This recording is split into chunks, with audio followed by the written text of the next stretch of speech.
questions. I know our author is just finishing up his testimony, and I think they're taking a vote in the Education Committee as we speak, so we know he'll be here shortly. So if the members of the Senate Judiciary could please come immediately to room 112 so we can get started. We're hearing one bill today, and that is SB X8, number 69 by Senator Huff on damages and defective products. Thank you.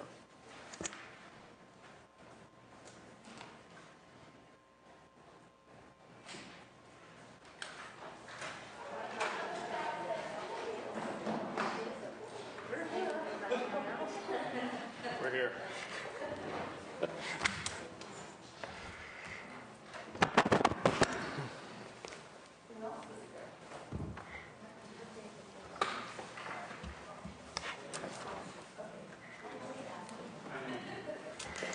All right. Good morning again, everybody. This is the Senate Judiciary Committee, and we're going to go ahead and begin as a subcommittee. Senator Huff, thank you so much for rushing over after giving your testimony in another committee. And so you are here on SB X8, number 69, on damages and defective products. Whenever you're ready, please proceed. Thank you, Madam Chair. California's legal system plays a crucial role in our efforts to restore California's once thriving job climate. According to the United States Chamber Institute for Legal Reform, California is ranked 44th in the nation, and that's on a scale of 1 being good, 50 being bad, 44th in the nation for the least fair and reasonable litigation environment in the country. Moreover, 88% of California's business owners believe frivolous lawsuits are a serious problem. 73% of California business owners want California to enact new laws to help protect business from unfair and frivolous suits. The litigation environment in a state can be especially devastating for businesses that have neither the financial or personnel resources to fight lawsuits, and it impacts important business decisions such as where to locate or expand, which of course includes new employees. SB 8X69 is part of Governor Schwarzenegger's economic recovery package designed to promote jobs and send a message to business leaders in California and the nation that California is making changes to make our state more welcoming to business once again.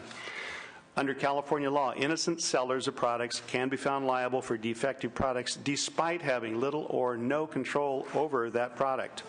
Common sense, however, demands that a business with no hand in design, manufacturing, or packaging of the product, and with no actual or constructive knowledge of the defect, should not be held liable for resulting damages. SB 8X69 will prevent such meritless lawsuits from crippling California businesses by shielding a seller from unfair blame. I ask for your aye vote. Thank you very much, Senator Huff, and we do have a quorum, so let's please call the roll. Corbett? Here. Corbett here. Harmon? Hancock? Here. Hancock here. Leno? Walters? Here. Walters here. Thank you very much. We do have a quorum. Supporters, please. Is this on? Yes. Yep. Okay. My name is Catherine Pettibone. I'm with the Governor's Office of Planning and Research, here in support representing the administration. This bill is a common sense measure that is one small part of the Governor's efforts in tort reform to help stimulate the economy. The U.S. tort system is far and away the most expensive in the world. Tort reform has been one of the significant contributing factors that has led businesses to locate or return to a state. For example, it was specifically cited in regards to Boeing's decision to locate in South Carolina, where over 3,000 jobs and 18,000 spin-off jobs are estimated to occur. Mississippi, prior to tort reform, was known as Jackpot Justice Capital of America and ranked 50th in virtually every category of the judicial system nationwide. Insurance companies were fleeing the state. Others were actually refusing to write new policies. Now, after tort reforms, they're returning to the benefit of all citizens. Texas recently enacted a comprehensive tort reform, and a subsequent study by the Perriman Group has found that impacts of the civil justice reform have included the billions in fiscal stimulus and spending. It has been said that the American civil justice system has two purposes: to compensate people for injuries caused by others and to deter future misconduct. The main principle of tort law is that a person who's responsible for another's injury has an obligation to compensate that person.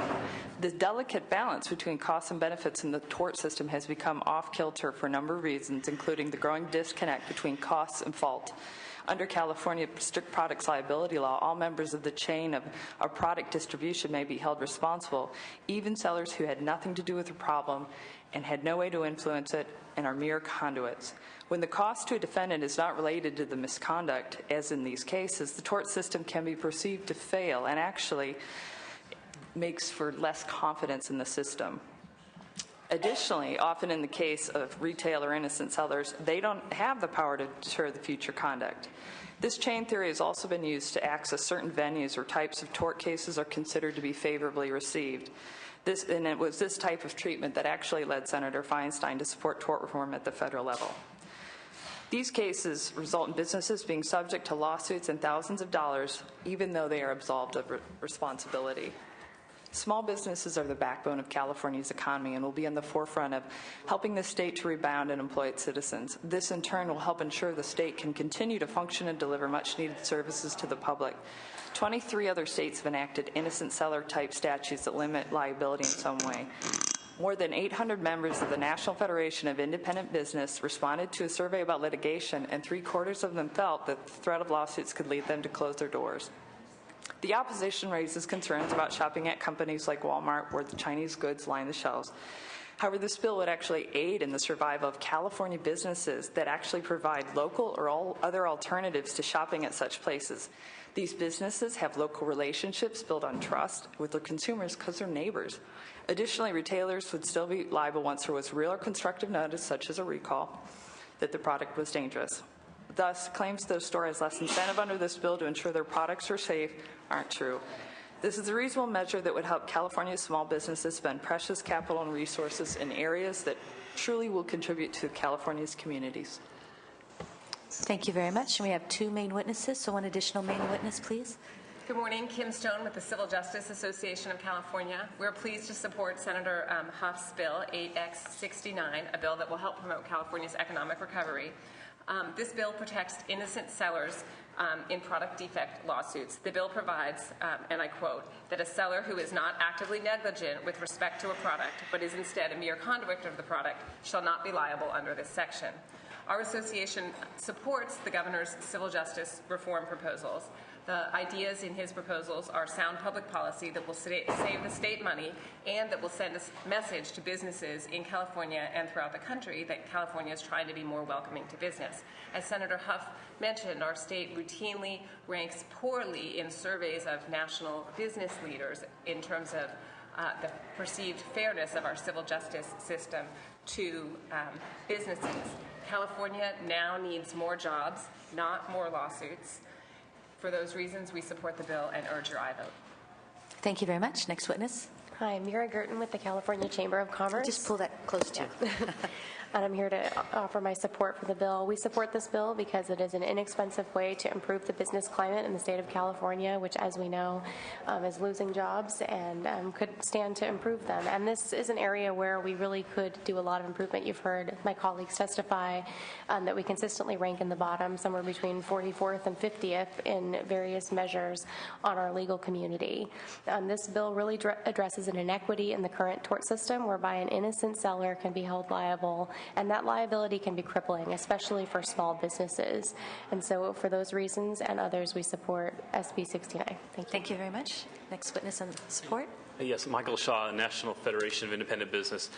So much of what I would add has already been said, but I would like to note that any money that is spent defending against a lawsuit, in this case for something that a business had no control over in terms of the design, manufacturing, production, or anything in terms of leading up to the product arriving at the store, is money that can't be spent on employee wages. It's money that can't be spent on benefits. It's money that can't be used to grow the business and essentially create jobs in the state of California, which is what we desperately need. Certainly, many of these small businesses, which typically serve only in the role as the retailer, don't add anything or change the product in any significant manner. So their hand in that product being potentially allegedly defective or causing any damages is virtually nil. So it seems simply fair to allow those individuals, those businesses who are serving in that role of being the conduit for which that product is then delivered to the consumer, should be allowed to not participate or not be forced to participate in any way in those particular lawsuits.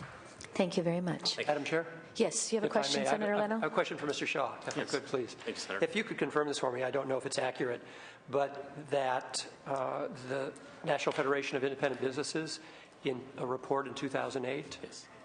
ranked 65 out of 75 concerns facing businesses lawsuits.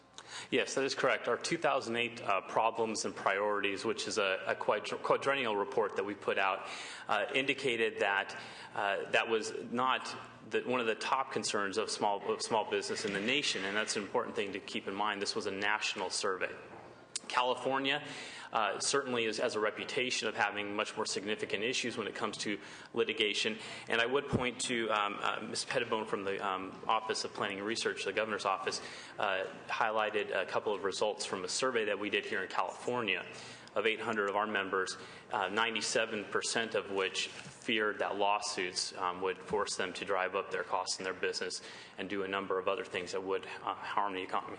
Did you also ask them to rank 75 different business concerns? We did not ask them to rank their concerns, but in California, this is one of the things that we most commonly hear about from our members. Though you've never asked them to rank it? Not in California, no. But nationally, again, nationally, that survey was a ranking. It was also 2 years ago, or actually 3 years ago, that the survey was conducted. So the data is not exactly, accurate, relevant to California specifically, and the time that we're in. If lawsuits is such a concern, why wouldn't you ask them in a survey where they rank it among all these different other business concerns? That's a very fair question, Senator. We have not asked them to rank those particular concerns. That's something I'd be happy to discuss with you more in depth later, because I think it is a fair question that we look at the larger picture. But again, looking at the national picture versus California, we certainly have a reputation, as is indicated in numerous surveys and polls that are done, both of business executives as well as small businesses. And the survey that we have done specific to California has indicated a significant issue in the state. So we're hoping to address a small part of that by exempting these individuals who are serving in that the end of the conduit for delivery of a product to the consumers. Thank you. Thank you. Thank you very much. Any other witnesses in support? Witnesses in opposition, please.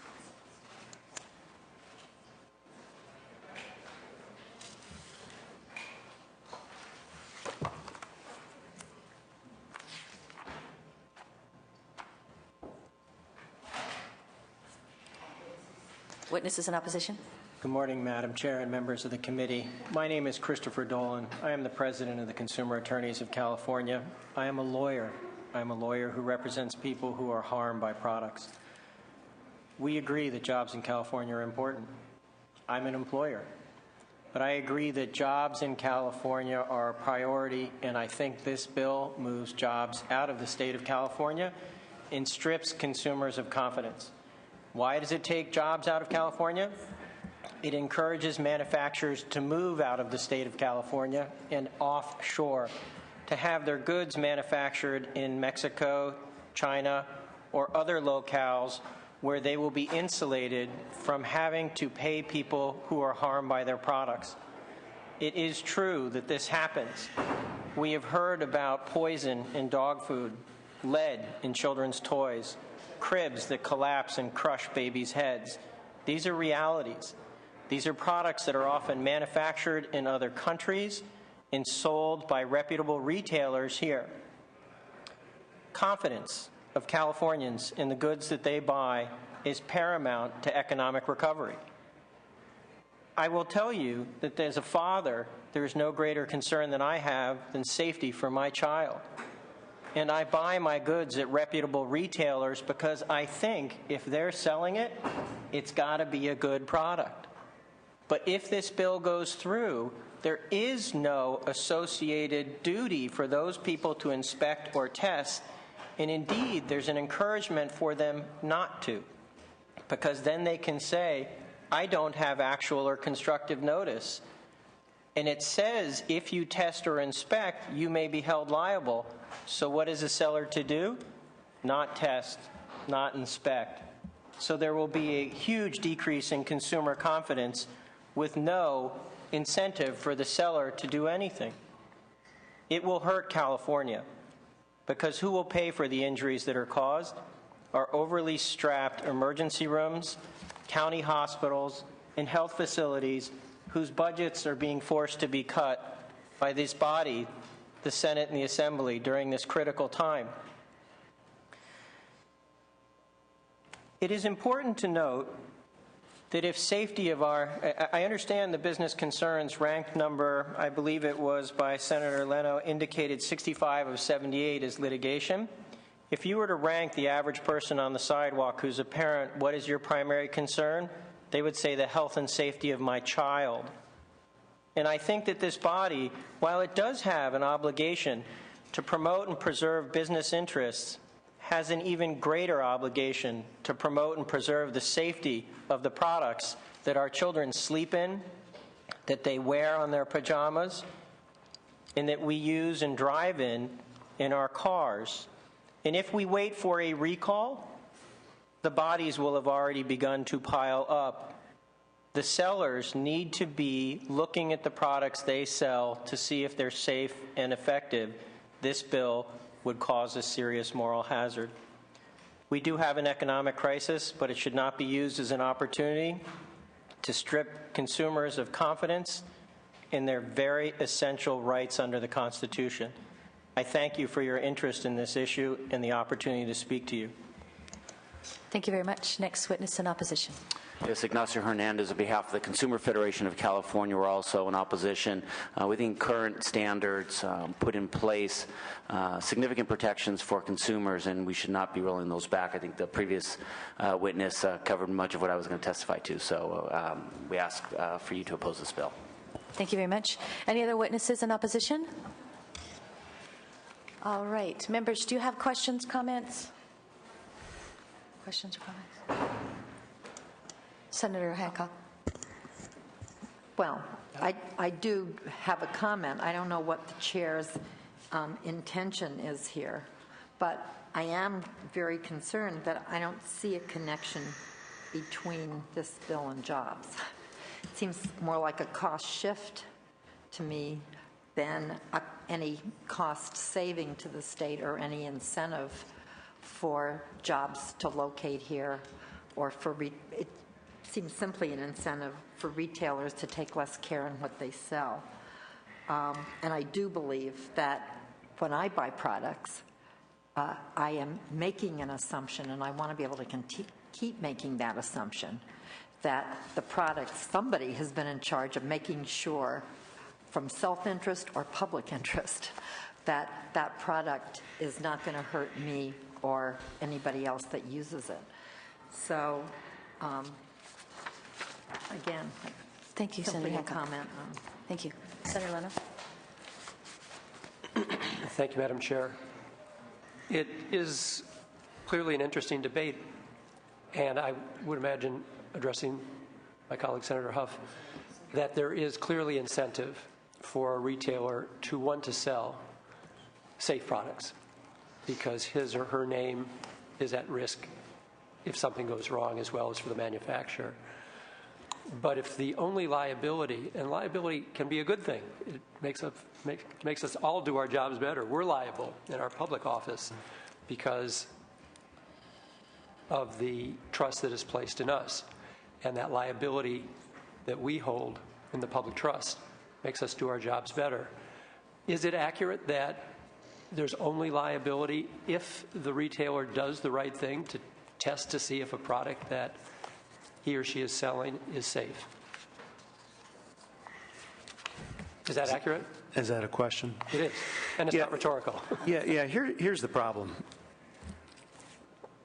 Some retailers are able to test some products, but how do you test a skin cream? Are you going to run the 5 years or 10 years or whatever FDA or whoever the regulating agency is on this? Because many things are already regulated, but does a retailer, particularly the mom and pops, do they have the sophistication, the time, the ability, the money to do these tests?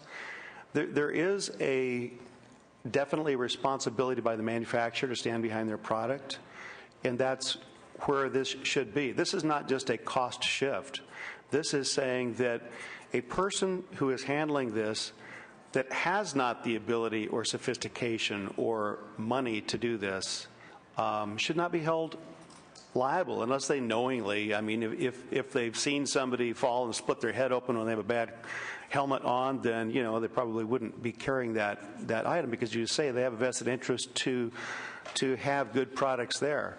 But we're not just talking about big box retailers that seemingly have, you know, a bottomless pit of money and attorneys to defend themselves. We're talking about mom and pops, and that's where the job creation comes in this.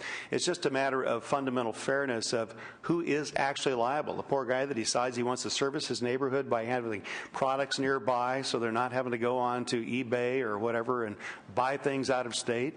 Or, you know, it's a fundamental fairness. So I don't think that the retailers are set up to handle this. And you don't think there's anything counterintuitive?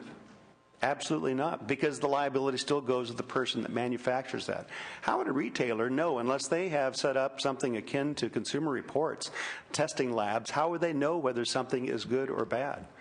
What's wrong with using Consumer Reports? Nothing's wrong with it, except that and I do that as a consumer. I check their, you know, and look at what they say about things, but nevertheless, stores could do that, but they don't have a comprehensive list of everything there. And likewise, they don't have the ability to do it themselves. So does that mean they only handle something that has been monitored by a nonprofit consumer organization? That is a rhetorical question, but Very good. Thank you, Senator Leno. Senator Huff, I want to thank you for bringing this bill, because it allows us to have a discussion about what are ways we can do to improve the marketplace by ensuring that we have good and safe products available for sellers to sell. And in these tough economic times, we all know retailers are being hurt because people are just not purchasing as they have in better economies. And I think part of that in a time when people aren't buying, something that exasperates that is that people also, buyers have become much more sophisticated, and they do spend time researching on the internet or in other ways to determine whether products are green or safe, or they do cost comparison shopping, whatever. And consumers have become very, very sophisticated, and that we should be looking for ways to ensure more consumer confidence in the marketplace at this time. And I had an opportunity to speak to you just very briefly before the hearing, and I would very much love to enter into a longer dialogue with you about ways we can help retailers by ensuring this confidence in the marketplace and doing what we can to make sure retailers have the support to understand that good products are the best products to sell. And so when I looked at the bill, you know, I welcomed this idea and this goal that you're trying to get towards. But in understanding some history of this very important law that's been on the books for a long time, I know I can't support you on this bill, because I do believe that this bill is a deterrent to bad products in the marketplace. And it's not to say that retailers are bad people when, you know, sometimes they end up with harmful products on their shelves, but I think that they do have a bit of a responsibility to work with manufacturers that, you know, do have internal controls that ensure that they have good products at the marketplace. They can make choices, and that doesn't take any extra money for testers or, you know, additional work or cost on their part, or to work on moving goods that maybe come from jurisdictions where they're assured that those products are going to be manufactured in a way that they're safe and they're clean, or whatever that consumer is looking for. And in fact, I had an interesting conversation with well, I won't name the person the other day on how parents might have an opportunity to track whether toys have lead in them or not. And I'm sure you've heard about these wonderful applications that are being developed for your iPhone or whatever your wireless device is, where you can actually go into the grocery store and figure out where something has been made or grown or whatever, and you can make these choices. And those applications are going to start to become available for those sorts of things too, to determine whether there's toxic toys on the shelf. You can actually walk in and see if this is a product that might not meet what the consumer is looking for. So, you know, I'm not going to be able to support your bill today because I think that the law on the books does some very good things that help us encourage people to purchase in the marketplace. And I'm afraid it also does set up a situation where we no longer will have an opportunity to recall items until someone is hurt. You'll have to have some proof that there's some harm. And retailers are the people who are responsible for putting the items in the marketplace. And I'm not saying that because they're bad if they end up with a bad thing on their shelf, but you know, I'm looking for ways to help them and encourage behavior that makes people want to purchase more items. So I would love to work with you on this, but I do believe that we do need to preserve this very important law on the books today. And I would like to propose to you, I know you have introduced an identical bill on behalf of the governor in the regular session, so you have another opportunity for us to have some more conversation about this. So what I would like to propose, if you would like to have the choice of having this bill held in committee so that we don't take a vote on it today. We could take a vote on it today if that's your preference. But just give you that option to hold the bill or to take a vote on it. I think I'd prefer to take a vote on it because it is in the regular session as well, and it'll be a starting point. It's a nail in the coffin here, and we start off and see where we can do something on it. But if I could just close briefly and address a few of these issues. Yes, and we have one more question by Senator Leno as well. Mm-hmm. Senator Leno. Thank you. This is a question for Mr. Dolan. There's a comment in our analysis. I wondered if you could give us context, because I'm not familiar with the case. It's on page 5 of our analysis. It said that there was a California Supreme Court case, Vandermark versus Ford Motor. I do not have the analysis with me, Senator. I would be happy to provide that additional information. Are you familiar with the case? I am not. Okay. There unfortunately are several Vandermark cases, and I would not be able to address it specifically at this point. Okay. If you have your analysis that I may look at, it may refresh my memory. It's just a 2-line quote, and if you're familiar with it, fine. If you're not. May I see it quickly? Mr. Hernandez, it just says that retailers this is from the decision, retailers like manufacturers are engaged in the business of distributing goods to the public. They are an integral part of the overall producing and marketing enterprise that should bear the cost of injuries resulting from defective products. I now may address it, having read those 2 lines with some detail. Sure. I am also a student of law and economics. And the theory of law and economics is a political, economic, legal theory that looks at the legislation of actions so as to have economics work effectively in the marketplace. And I am often listening, and I think sometimes accurately, that the marketplace is a proper regulator of behavior. Under the law and economics theory, what this case stands for the proposition of is that you need to distribute the real costs of goods amongst the users and those who are in the chain of distribution who are receiving a profit, i.e. motivating them to place the goods into the marketplace.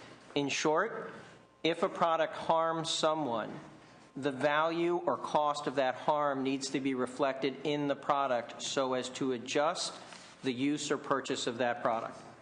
If the harm caused by a product is not incorporated into its cost, then that product will be sold where it harms people, the environment, because it will not reflect the true cost.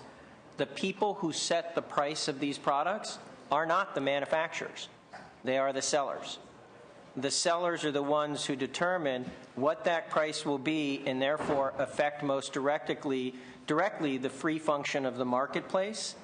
They are also in the best position to ensure against the negative sale of those products, i.e. the harmful sale, and to ensure to spread the risk over all purchasers so that there may be an incremental increase of several pennies amongst each product sold that may then aggregate to pay for the harm that may be in the millions of dollars borne by the state or others. I don't know if that was too esoterical, but that is the proposition for which that case stands. Okay. Did Mr. Hernandez have any other thoughts on that? I wasn't sure. guess he's gone. That's very helpful. I thank you. Senator Huff, would you like to close? Yes, thank you. I've addressed some of the things when I was responding to Senator Leno and the chair already, but here are the economics that work in the marketplace. A couple of real-world examples. A small business owner in Atascadero has a cycle and running shop, has carried a helmet for bike riding for years, no problem. Somebody from out of town buys one, has an accident, has brain injury. Store owner gets sued along with the manufacturer. We're talking about a small two-person store. And so they have to retain an attorney. They have to gear up for a lawsuit, which incidentally is being called for in another county. So they have to travel, and that means, who's minding the store while they're off doing that. They get all set up for that. Fortunately, the attorney says, well, let's just hold on a little bit and see how things settle out. And eventually, they focused in on the manufacturer, but they were initially sued along with the manufacturer. When they have no ability to test whether this helmet they have sold for years is defective or not. And yet it cost them a lot of money, a lot of emotional suffering to gear up for this lawsuit. Another example, a beauty store, along with the manufacturer, was sued for injury because of skin cream, and that's why I use a skin cream example. A skin cream was sold despite warnings and its instructions. It didn't perform as desired or advertised. After a costly trial and appeal, the judgments in favor of the defendants. But they had to go through a costly and expensive trial to do that. And there again, there's more and more examples along this line. But it's these middle guys that are not sophisticated enough to do the testing. They don't have enough resources to do the testing. The manufacturer, I believe, should be held accountable. They should go through the standards to try to make sure that this is as safe as can be. But if not, then there is still a recourse. You go after the manufacturer. Why get this poor middle guy that's just, it's providing products for you, for our consumers, for people that are wanting to have things available that they can look, touch, and feel, and not just go on the internet where they can find these things, particularly in smaller towns, because that's what happens. If they can't find the local variety or something, then they go on the internet anymore. So, it was said that, everything's looked at in the terms of jobs right now. Well, maybe this is a job shift, and with all due respect to the attorney in front of me, maybe to shift away from fewer attorneys to more small business owners. And if that is a job shift, I would gladly take that, but I would ask for your aye vote. I would just make one last comment. I think it's really important, too, that we continue to review all these issues that come before us in context. And I just have to comment that in the case that you cited with regard to the individual with the brain injury, obviously we have a system in place to make sure that people are harmed and greatly harmed have an opportunity to have some place to be made whole as well. So, in context, this is a law that protects people from very great harm and sometimes death. So the law that's in place now, that your law would make some changes to. So, I think it's just very important that we look at both of those sides. And I'm assuming we have a motion. And Senator Huff, you're not interested in not taking a vote today so that the bill doesn't die? No, let's go ahead and take the vote. Senator Corbett, I'm sorry, just in the interest, I want to clarify, I said cost shift, not job shift in this situation. That was the previous bill, Senator Huff. Too many hearings, huh? Yeah.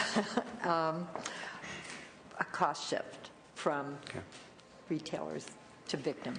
And if people avoid lawsuits by putting safe products on the marketplace, there isn't a problem, as you have noted. So if we make sure that people are encouraged to sell good, safe products, we don't even have this problem, and we have more and more jobs, and we have people staying at work. That would just be my final comment. We have a motion. Members, please call the roll. The motion is due pass to the Senate floor. Corbett? No. Corbett, no. Harmon? Hancock? No. Hancock, no. Leno? No. Leno, no. Walters? Aye. Walters, aye. Thank you very much, Mr. Thank you. Huff. It's a 3-1 vote, and the bill, 1-3, and the bill fails. Thank you. Thank you. We want to be